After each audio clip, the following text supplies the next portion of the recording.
Welcome back to Briefly. We often look for big changes in life, but sometimes it is the small and invisible habits that shape our future. And that is exactly what this book explores. I am Vikram, your Briefler, and today we begin a journey into one of the most refreshing and eye-opening books of our time. The book is called Think Again, and it is written by Adam Grant, a renowned organizational psychologist who has spent years studying how people think, learn, and evolve. Before we start, I want you to take a moment and imagine this. Most people believe success comes from knowing more, collecting more facts, more skills, and more experience. But what if the real advantage does not come from what we know, but from our willingness to rethink what we already know? That simple shift, that tiny inner habit of questioning our own beliefs, has shaped some of the greatest breakthroughs in history. And that is the heart of this book. Think Again is not another self-help guide telling you to work harder or believe in yourself. Instead, it invites you to do something far more powerful. It asks you to let go of certainty, to stay curious, and to treat your mind like a scientist instead of a preacher or a prosecutor. Adam Grant shows us that rethinking is not a weakness. It is a superpower that helps us grow faster, adapt faster, and understand the world with far more clarity. Why does this matter today? Because we are living in a world that changes faster than ever before. A world where yesterday's truths can become today's mistakes. The people who thrive are not the ones who cling to old answers.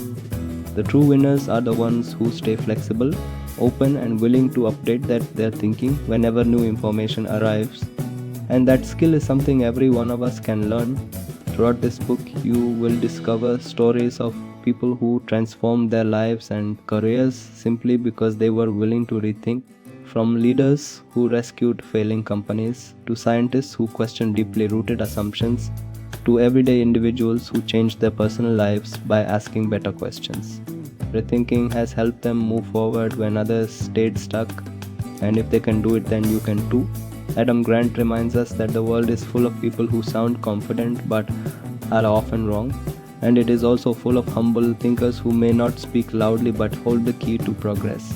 The magic begins when we stop trying to defend our beliefs and start exploring them, when we stop proving ourselves and start improving ourselves. And that is what this book unlocks.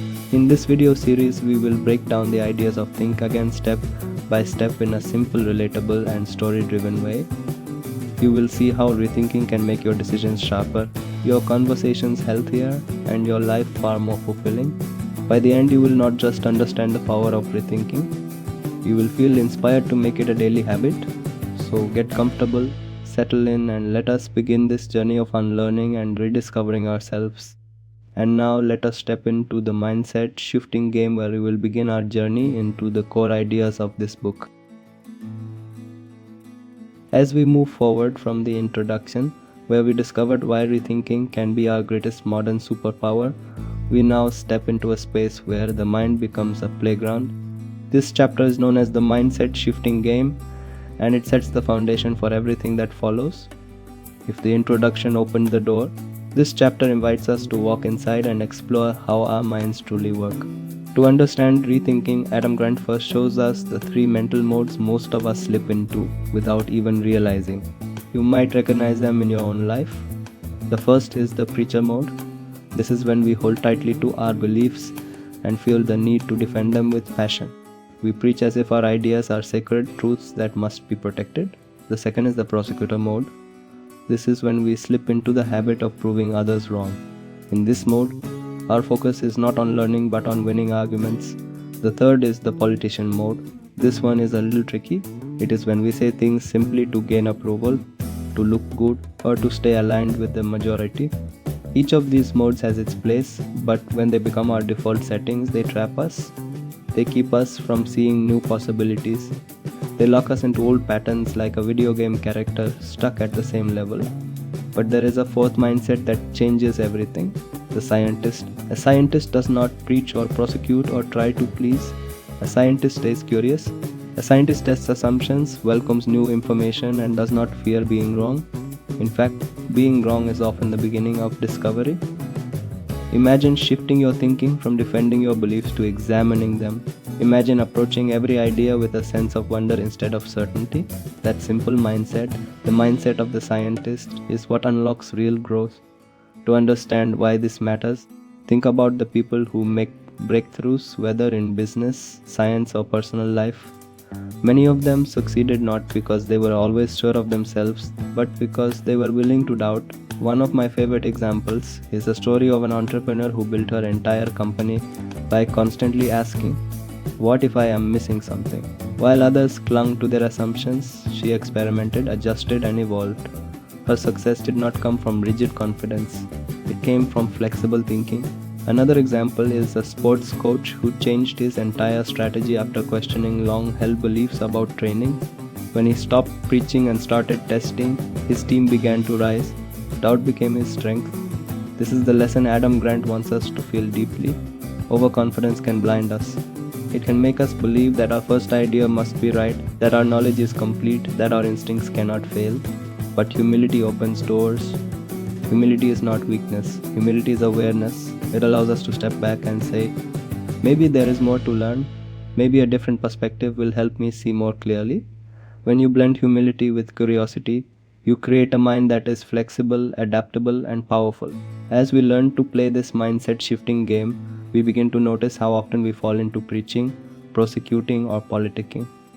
And we also discover how freeing it feels to think like a scientist. It is like switching from a locked room to a room full of open windows. Fresh air flows in, new ideas enter. Growth becomes possible, and this is where our journey leads next. Now that we understand how our thinking modes shape our reality, let us go deeper. Let us move into breaking up with old beliefs, where we learn how to gently release the ideas that no longer serve us. As we move forward from the mindset shifting game, where we learned how our thinking modes can trap or free us, we now enter a more emotional and personal part of the journey. This chapter is called Breaking Up with Old Beliefs, and it deals with something every one of us faces, yet very few of us talk about: the challenge of letting go. Learning something new is exciting, it feels fresh, inspiring, and energizing. But unlearning that is a different story. Unlearning feels uncomfortable, even painful at times, because it requires us to loosen our grip on ideas we once trusted. It is like clearing out an old attic. You know it is filled with objects you no longer need, but some things feel too familiar to throw away. That is how beliefs work. We attach memories, pride, and identity to them, and that makes unlearning harder than learning. Adam Grant reminds us that old beliefs can become mental baggage. They weigh us down slowly, so slowly that we do not even realize how heavy we have become. Sometimes we hold on to opinions simply because they have been ours for a long time. Sometimes we cling to habits because they feel safe, even if they no longer help us grow. And sometimes we hold on to labels, calling ourselves introverts, perfectionists, or procrastinators without noticing how tightly those labels limit us. Breaking up with these old ideas is not easy, but it is necessary if we want to evolve. So how do we begin to detach from outdated thinking? One helpful tool is to treat beliefs the same way we treat clothes in a wardrobe. Every now and then we must pull them out, examine them, and ask, does this still fit the person I am becoming? If the answer is no, it may be time to let it go. Another tool is to create distance between ourselves and our ideas. Instead of saying, I believe this, we can say, I am currently leaning toward this. That small shift reminds us that beliefs are things we hold, not things that define us. This brings us to a deeper danger: identity-based thinking. It occurs when we confuse our beliefs with our sense of self. When that happens, changing our mind feels like losing a part of who we are. For example, someone who sees themselves as a traditional leader may resist new ways of working because it threatens their identity. Someone who identifies as a certain kind of professional may struggle to adapt to a new role, even if it could help them grow. Identity can become a cage when we treat it as fixed rather than flexible. But the world shows us again and again that the people who rise are the ones who are willing to shed old layers. Think about innovators who reinvented entire industries because they dared to question long-standing assumptions. Think about leaders who transformed their organizations by admitting that the old way was no longer the right way. One powerful example is a well-known technology leader who once built his career on traditional business models but later realized that clinging to those models would destroy his company. He let go, he rethought, and he rebuilt an approach that shaped the future of his industry. His success did not come from certainty, it came from courage, the courage to release what no longer served him.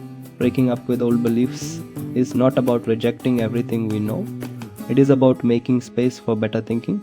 It is about allowing ourselves to grow beyond the person we once were. When we learn the art of unlearning, life becomes lighter, more open, and more adaptable. And now that we have explored how to let go internally, it is time to look outward. Let us step into conversations that change minds, where we learn how rethinking can transform the way we communicate with others. As we move forward from breaking up with old beliefs, where we learned how important it is to loosen our grip on old assumptions, we now step into a place where rethinking becomes a shared experience. This chapter is called Conversations That Change Minds, and it explores something powerful. The way we speak and listen can shape the way others think, and more importantly, it can shape the way we connect with each other. Most of us enter a disagreement as if we are walking into a battlefield. We prepare our arguments like weapons, ready to prove someone wrong or defend our position. But productive disagreement is not a fight, it is a dance. The science of meaningful conversation teaches us that we do not change minds by raising our voice or sharpening our logic. We change minds by lowering our defenses. When we replace confrontation with curiosity, discussions become safe, open, and surprisingly transformative. One approach Adam Grant highlights is known as motivational interviewing, which sounds complicated but is actually simple and deeply human. Instead of telling people what they should think, we help them explore their own reasons for considering a new perspective. It is like gently holding up a mirror instead of pointing a finger. For example, imagine a friend who is stuck in an unhealthy routine. If you push them with demands, they pull away. But if you ask open questions such as what matters most to you now, or what would your future self thank you for, you invite them to reflect on their own values. The motivation grows within them, not from pressure but from insight. This leads us to a skill that often goes unnoticed, the art of asking better questions. Many people believe strong arguments win debates, but in reality, strong questions do far more. Arguments push, questions pull. When you ask someone why does this matter to you or what led you to that conclusion, you open a doorway into their thinking. You discover their fears, hopes, and assumptions, and when they feel understood, they are more willing to rethink. Asking questions turns a debate into a discovery session. It shifts the energy from I must win to let us explore this together. There are countless real stories where empathy and curiosity have changed outcomes completely. One memorable example involves a community leader who faced a group strongly opposed to his ideas. Instead of defending himself, he listened. He asked them what they feared would happen, what they wanted to protect, and what they hoped to achieve. Slowly the tension softened. They opened up about concerns they had never expressed before. By the end, they reached a shared solution that neither side could have imagined at the start. It happened not because he argued better, but because he understood better. Another inspiring story is of a high school teacher who transformed her classroom by turning debates into exercises in active listening. She asked students to repeat the other person's viewpoint before sharing their own. At first it felt unusual, but soon the students began to realize how often they misunderstood each other. As they listened deeply, their discussions became thoughtful, respectful, and even enjoyable. Minds changed not through force, but through connection. These examples remind us of something simple yet profound. Minds open when hearts feel safe. When we approach conversations with warmth and curiosity, we create the space for real change. And now that we have seen how rethinking can transform the way we communicate, it is time to explore how these ideas reshape the environments where we spend most of our time. Let us move into rethinking at work, school, and teams, where we will discover how entire groups and institutions can learn to rethink together. Coming from conversations that change minds, we learned how empathy and curiosity can turn disagreements into moments of growth. Now we move into a larger space, one that shapes our daily lives and our future. This chapter is called Rethinking at Work, School, and Teams, and it reveals how entire communities, classrooms, and organizations can transform simply by encouraging a culture of open minds. where teams are not built only on talent or experience. They are built on environments where people feel safe to express doubt, test new ideas, and admit when something is not working. In many organizations, doubt is treated as weakness, but in truly innovative places, doubt is fuel. It sparks exploration, it keeps people alert, it prevents the comfort of routine from blinding them to better possibilities. When people feel safe to speak up, to share concerns, or to question long held practices, the entire group becomes smarter together. This is why psychological safety is so essential. It is the invisible foundation that allows learning to happen. Imagine a classroom where a student is afraid to ask a question because they might look silly, or a workplace where an employee fears speaking up about a possible mistake. Without safety, ideas stay unspoken and warnings are lost. But when teachers and leaders create an atmosphere where questions are welcomed and experimentation is encouraged, something changes. Students become curious explorers, employees become problem solvers, leaders become learners rather than controllers. Teachers, managers, and leaders hold tremendous power in shaping such cultures. A teacher who says, "Let us test this instead of let us memorize this," teaches students that exploration matters more than perfection. A manager who asks, "What can we learn from this?" instead of "who is to blame," helps their team approach challenges with an open mind. When leaders reward curiosity rather than obedience, people feel free to rethink without fear. One of the most powerful tools that Adam Grant introduces is something called a challenge network. It is the opposite of a fan club. Instead of surrounding ourselves with people who praise us, we intentionally stay close to people who push us, question us, and point out blind spots. These are the friends and colleagues who tell us the truth even when it stings. They help us see what we miss. They remind us that growth often begins with discomfort. A strong challenge network can prevent us from slipping into overconfidence or repeating avoidable mistakes. History has shown us many painful lessons about what happens when organizations silence voices of doubt. One of the clearest examples comes from NASA. In more than one disaster, engineers noticed warning signs early but feared speaking up or were ignored by higher levels. The consequences were tragic. These stories remind us that the cost of closed thinking can be measured not only in failures but in lives. In business too, companies that once dominated their industries collapsed because they refused to rethink outdated models. Some ignored new technologies, others dismissed customer feedback. In every case, the unwillingness to question themselves became their downfall. But the purpose of these stories is not to spread fear. It is to remind us that rethinking is a collective responsibility. When a team encourages honest critique, listens to concerns early, and values learning over ego, setbacks become opportunities for innovation instead of signs of defeat. This chapter shows us that rethinking is not just a personal habit but a cultural shift. And once we understand how groups thrive through curiosity and courage, the next step is to bring this mindset into everyday life. So let us move into adopting a rethinker's life, where we explore how rethinking can become a natural and continuous part of who we are. Coming from rethinking at work, school, and teams, we saw how entire groups can transform when curiosity replaces fear and honest questions replace silent compliance. But rethinking is not only a team effort, it is also a personal journey that shapes how we move through life every single day. This brings us into our next chapter, adopting a rethinker's life, where rethinking becomes more than an idea and turns into a way of living. Imagine waking up each morning not with the pressure to be right, but with the excitement to discover something new.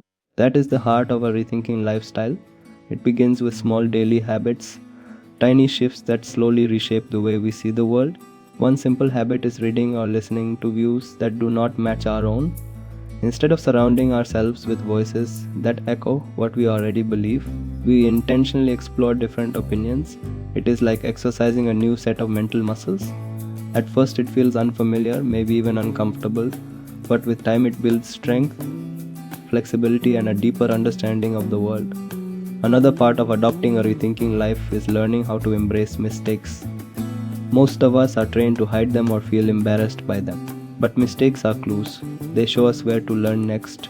Think of them like signposts on a map pointing toward new paths of growth. When we allow mistakes to teach us instead of define us, our confidence grows. Not the false confidence of pretending to know everything, but the steady confidence that comes from knowing we can learn anything. Curiosity becomes our guide in this journey. When we let curiosity drive learning instead of ego, everything feels lighter. Ego wants to protect us, it wants us to appear smart and right and capable.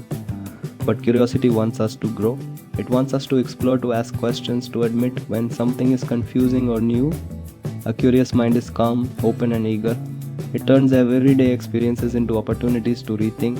Whether we are learning a new skill, navigating a relationship, or making an important decision, curiosity leads us to better answers. To stay flexible in a world that changes so quickly, we need techniques that keep our thinking fresh. One helpful approach is to regularly update our knowledge the way we update our devices. Every few weeks, choose a belief or habit and ask yourself, is this still working for me? Another technique is to surround yourself with people who challenge you in a healthy way.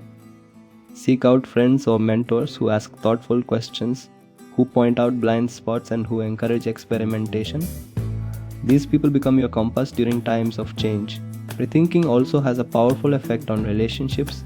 When we listen with openness, misunderstandings shrink and connections deepen. In careers, rethinking helps us adapt to new industries, new tools, and new opportunities without fear. And in our personal growth, rethinking builds a sense of confidence that is grounded in learning rather than rigid certainty. It allows us to say, I do not know yet, but I am willing to learn. That mindset is liberating. Adopting a rethinking life does not happen overnight. It grows slowly through gentle practice and honest reflection. But once it becomes part of who we are, the world feels less threatening and more full of possibilities. We stop clinging to old answers and start searching for better ones. And with this understanding, we now move toward the final chapter of our journey. Let us step into Think Again, Live Again, where we bring all these ideas together and explore how rethinking can transform our entire life. We have journeyed through all the major ideas of this book, exploring how rethinking shapes our choices, our relationships, and even our identity. In the last chapter, we learned how adopting a rethinker's life turns curiosity into a daily practice. Now it is time to bring everything together in this final chapter, Think Again, Live Again, where the message becomes bigger than any single lesson. It becomes a way of living. At the heart of this book is a simple but powerful truth. Questioning yourself is not a sign of weakness, it is a sign of strength. We grow when we pause, when we revisit our old assumptions, and when we allow our beliefs to be flexible instead of frozen. Think of your mind like a room with open windows. Fresh ideas can flow in, outdated thoughts can flow out, and you remain awake to the world instead of trapped inside stale layer. This openness is what gives us the courage to evolve. As we reflect on everything we have explored, one lesson stands out. Life moves forward only when we are willing to rethink what we know. When we check our assumptions, we often realize how many of them were inherited from past versions of ourselves. Maybe we believe something because it was taught to us early in life, or we held a firm opinion because it once made us feel safe. But as we grow, those assumptions may no longer serve us. Rethinking helps us loosen our grip on beliefs we hold too tightly. It gives us permission to update our understanding without feeling ashamed of change. There are simple ways to apply this in daily life. Start by noticing moments when you feel unusually defensive. That is often a clue that an old belief is being challenged. Instead of shutting down, ask a better question. What if the opposite is true? What new information am I missing? Or how would I see this if I were someone else? These small questions open doors that were previously locked. Another way to live this message is to stay curious around people who think differently than you. Imagine every conversation as a chance to learn something unexpected. Instead of trying to win debates, try to discover insights. Curiosity makes relationships warmer, careers more adaptable, and personal growth more sustainable. It turns the unknown from something frightening into something exciting. And perhaps the most important reminder is that changing your mind is not a loss, it is progress. When you release the pressure to always be right, you free yourself to be real. Growth does not come from perfection. It comes from honest reflection and a willingness to start again when needed. Think again so you can live again. That is the spirit of this conclusion. As you take these ideas into your own life, consider one belief you may be gripping too tightly. Hold it gently for a moment, examine it in the light of new knowledge, Ask yourself if it still helps you become the person you want to be. If it does not, allow yourself to update it. That simple act is the beginning of transformation. As we close, I want to leave you with this. Stay open, stay curious, stay willing to grow into new versions of yourself. That is how rethinking becomes a lifelong companion instead of a temporary idea. This was Vikram, your briefler from Briefly, bringing you life changing lessons in minutes. Until next time, keep learning and keep growing.